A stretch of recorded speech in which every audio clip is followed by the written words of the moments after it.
Hello everyone, আজকে আমি বানাবো সর্ষে দিয়ে পার্শে মাছের ঝাল। এখানে সমস্ত কিছু জোগাড় করে নিয়েছি। পার্শে মাছগুলো ধুয়ে তাতে নুন, হলুদ, সর্ষের তেল মাখিয়ে কড়া গরম করে সর্ষের তেল গরম করে মাছগুলো নিয়ে একে একে ভেজে নিচ্ছি। এখানে মাছ ভাজতে ভাজতে আমি মিক্সিতে একটা পেস্ট তৈরি করে নেব।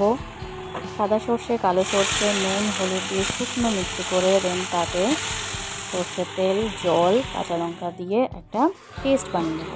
এখানে মাছগুলো আমার ভাজা হয়ে গেল। ওই তেলেই আমি কালো জিরে আর কাঁচা লঙ্কা আর অল্প একটু ধনেপাতা ফোড়ন দিয়ে আমি ওই পেস্টটা দিয়ে দিলাম। পেস্টটা একটু কষে গেলে তাতে একটু জল অ্যাড করে ফুটিয়ে নিয়ে মাছগুলো আমি একে একে দিয়ে মাছের ঝালটা একটুখানি ফুটিয়ে নেব।